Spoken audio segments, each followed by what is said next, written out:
It began like any other bright morning in British television. Coffee cups clinking, cameras humming, the studio lights warming the air. Dame Judi Dench, elegant as ever, had come to talk about her newest film, a project close to her heart. She expected laughter, nostalgia, and perhaps a few gentle questions about her long career. Like, before we move on, don't forget to hit subscribe button. What she walked into instead was a slow-burning humiliation broadcast live to millions. Denise Welch sat at the center of the panel, her smile too sharp to be friendly. "Welcome to Loose Women," she purred, before glancing toward Judi, with a look that could curdle milk. "You know, it's rather impressive you're still making the rounds at your age. Most people your age are enjoying retirement by now."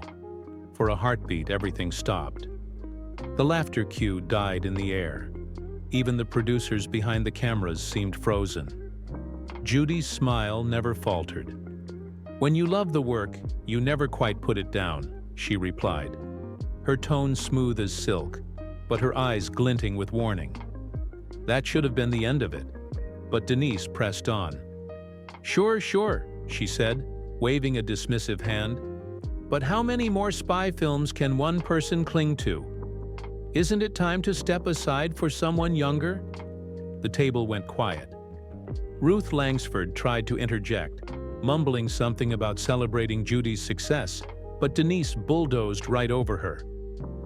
"I'm serious," she continued. "It's awkward watching people refuse to pass the torch." Something in Judi's posture changed. Her warmth dimmed. When she finally spoke again, her voice was low, the kind that makes an entire room listen. "You mistake endurance for ego, my dear. Some of us stay because we still have something to give." The silence that followed was electric. Colleen Nolan looked down at her notes. Janet Street Porter shifted uncomfortably. Nobody dared move. Then Judi removed her microphone, placed it neatly on the desk, and stood. "Age," she said, "is not an expiration date."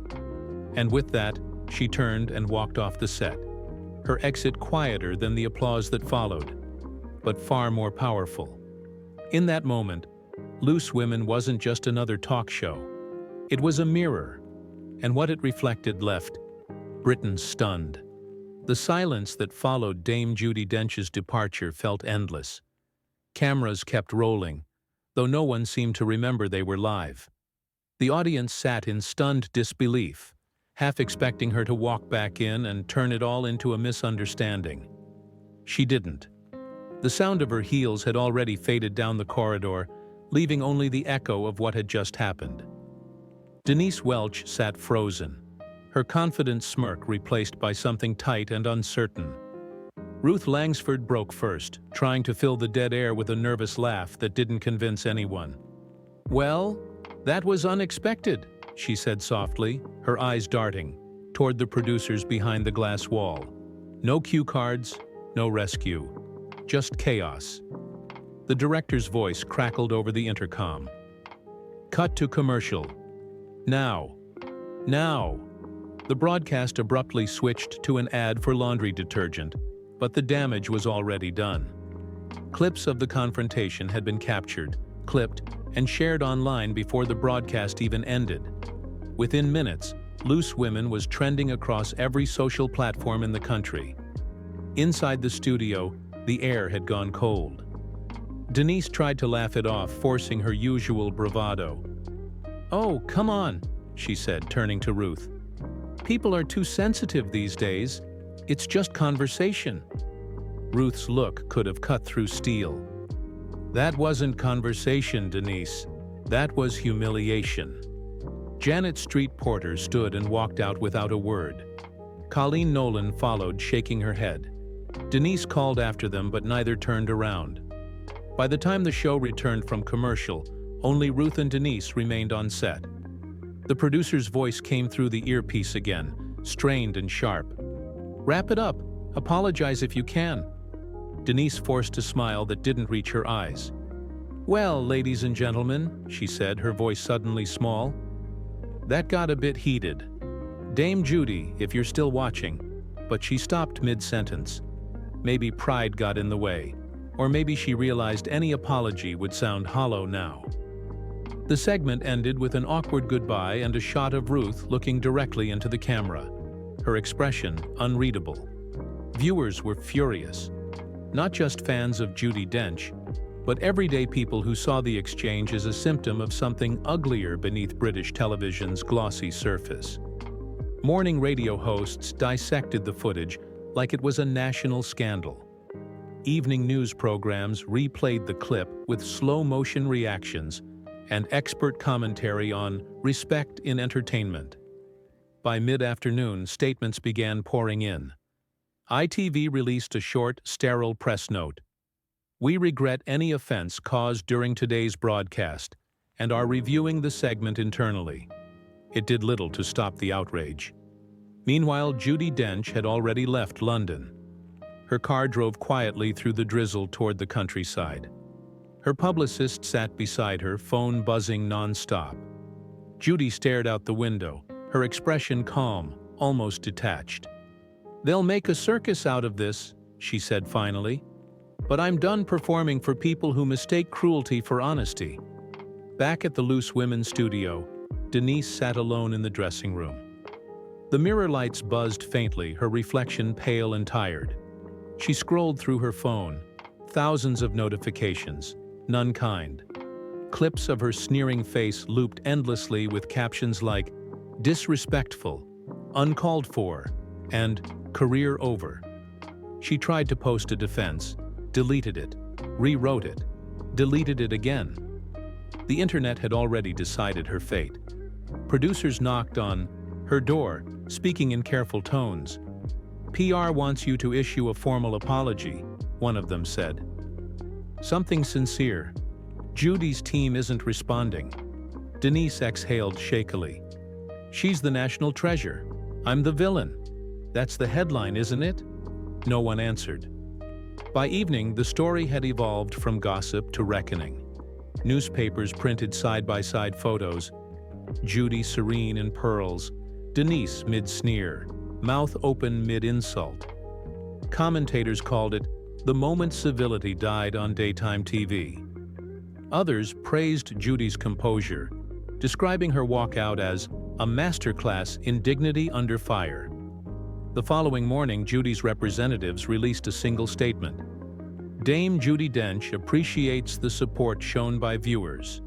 She believes in grace over grievance and has no further comment. No further comment, and none was needed. For weeks, Loose Women struggled to recover. Advertisers threatened to pull sponsorships, and viewers demanded accountability. Denise vanished from the lineup, officially on personal leave. Rumors swirled that she'd been suspended, though the network refused to confirm it. Judi, meanwhile, continued her press tour. Calm, unbothered, unbroken. When asked about the incident during a later interview, she smiled softly and said only, "Age isn't the insult people think it is. It's the evidence that you've survived." The audience applauded, not just for the words, but for the quiet strength behind them. And somewhere, far away from the cameras and headlines, Denise watched in silence, realizing too late that in trying to question someone else's relevance, she had erased her own. 2 weeks passed, but the storm refused to fade. Every headline, every morning paper, every trending feed still echoed the same story. The day Dame Judi walked out. Denise Welch had become a symbol, not of bravery or blunt honesty, but of arrogance, broadcast in high definition. She hadn't left her house much.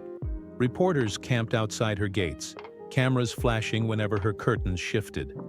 Inside, her phone buzzed with messages she couldn't bring herself to open.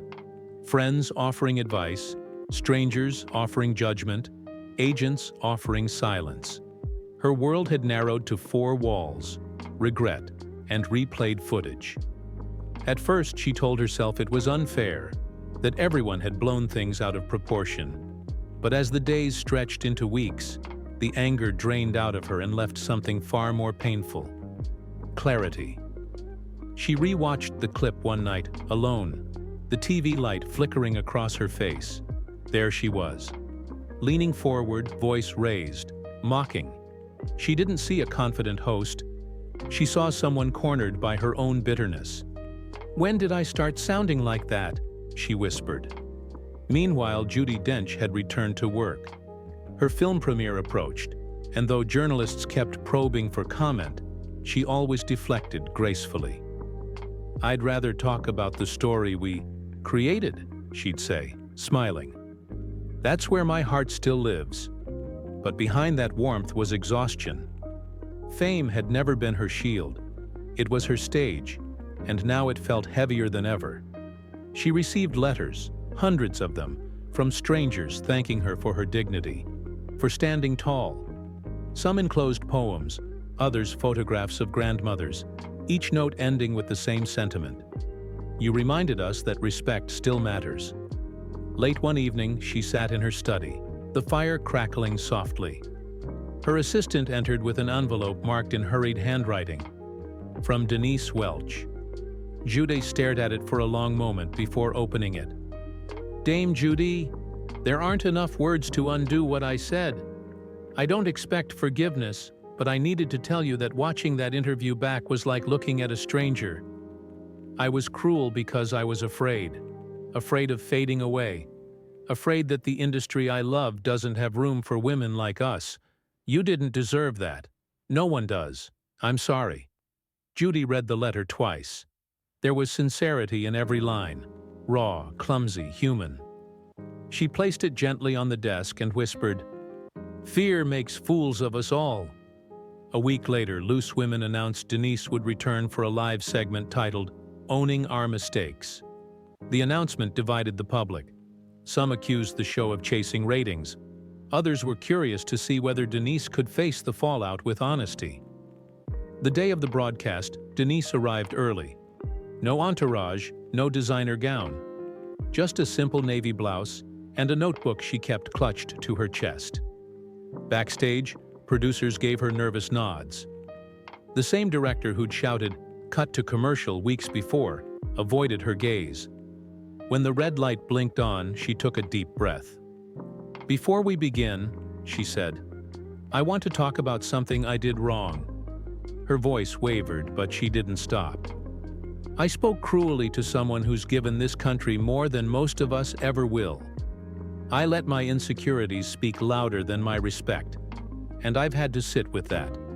I want to apologize, not because the internet demanded it, but because it's what's right." The studio stayed quiet. No applause, no dramatic music, just quiet acknowledgement.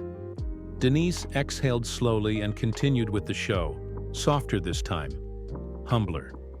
That evening, Judi watched the broadcast from home. When it ended, she nodded once and turned off the television. The next morning, she called her publicist. "Send her a note," she said. "Tell her I appreciate her courage, and tell her she's forgiven." For the first time in weeks, Denise cried, not because she'd been absolved by a national treasure, but because she finally felt human again. Months later, the two women met at a charity gala. Cameras flashed, though neither seemed to care. Denise approached cautiously, clutching a glass of water instead of champagne. "You look lovely," she said, her voice trembling slightly. Judi smiled. "You too, my dear. Shall we put this whole mess behind us?" Denise nodded, relief flooding her eyes. "I'd like that very much." They talked quietly for a while. Not about television or careers, but about family, aging, and the strange cruelty of fame. When the event ended, they posed for a single photo together, both smiling gently. The picture went viral the next morning, captioned simply, "Grace Restored." The scandal that once divided viewers now stood as a lesson that humility, when paired with accountability, can heal even the deepest public wounds. And for Judi Dench, it became just another story. Not one about humiliation, but about the power of kindness to turn even the harshest spotlight into something softer, something redemptive. Months passed, but the moment never truly left the airwaves. What had begun as a scandal transformed into something much larger. A mirror held up to British television itself. Talk shows that once thrived on snide remarks and shock value segments began to tread more carefully. Producers who had quietly encouraged controversy for ratings now faced scrutiny from viewers who demanded better. Loose Women was the first to feel it. Audience numbers dipped sharply after the incident, and while Denise's apology had softened public anger, it hadn't erased the doubt. Viewers wanted authenticity, not spectacle. The producers rebranded the show entirely, replacing the garish promos and combative debates with honest, thoughtful discussions. Critics dubbed it the new era of afternoon TV. Ironically, the shift made the show stronger. For the first time in years, Loose Women began to feel real. Unpolished, human, and unpredictable in the best way. Denise returned to her chair not as a provocateur, but as a woman visibly changed. She spoke less, listened more. There was a new gentleness in her tone, a hesitation that came not from fear, but from awareness. During one episode, a young actress joined the panel to discuss ageism in entertainment. The audience tensed, half expecting Denise to revert to her old ways. Instead, she leaned forward and said quietly, "Once upon a time, I made the mistake of thinking youth was everything. I was wrong. Talent doesn't age, only our ability to see it does." The crowd erupted into applause, not because she was witty, but because she was honest. That clip went viral for all the right reasons.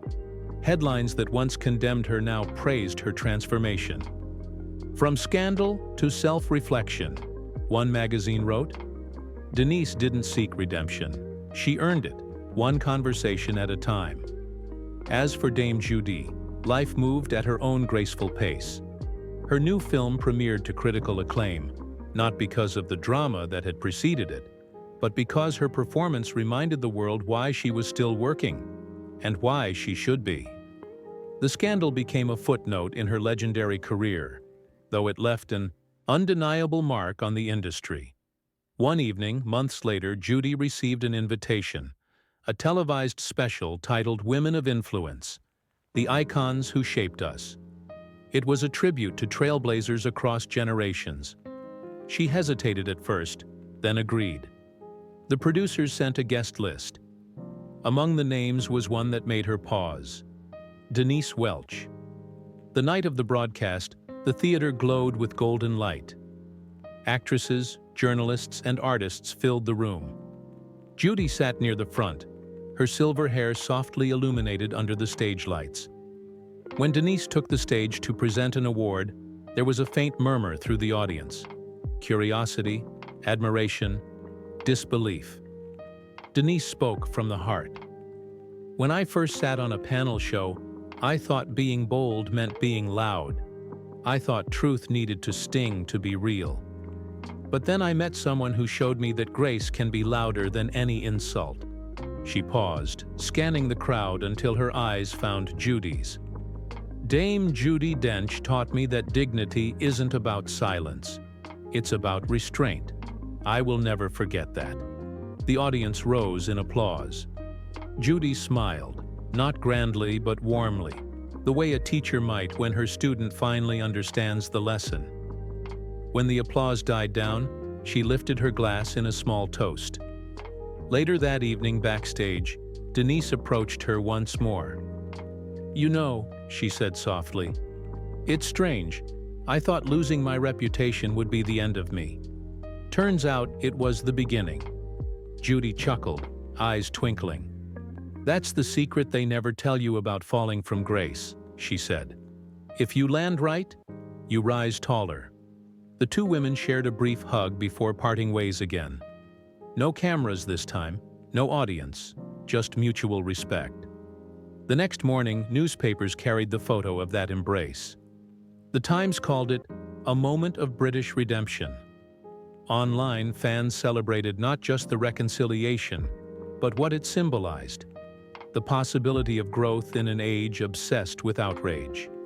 In the months that followed, networks began introducing ethical interview standards, banning ambush-style questioning and rewriting how celebrity conversations were structured. It was, as one journalist wrote, the Dench effect, the ripple of one woman's dignity altering an entire medium. By the year's end, Judi had quietly withdrawn from the constant cycle of interviews. She preferred her garden, her scripts, and the occasional stage performance, but every now and then, she'd catch a glimpse of loose women while flipping through channels. She'd see Denise smiling, humbler now, wiser, and she'd smile too. One day, during a charity fundraiser, Judi was asked about that fateful day on live television. She laughed softly, the sound like warm rain. "Oh, that? That was just life reminding us to be kind, even on camera." And with that, she moved on, because Judi Dench always moved forward. The world, at long last, had followed her lead. If you like this video, then subscribe.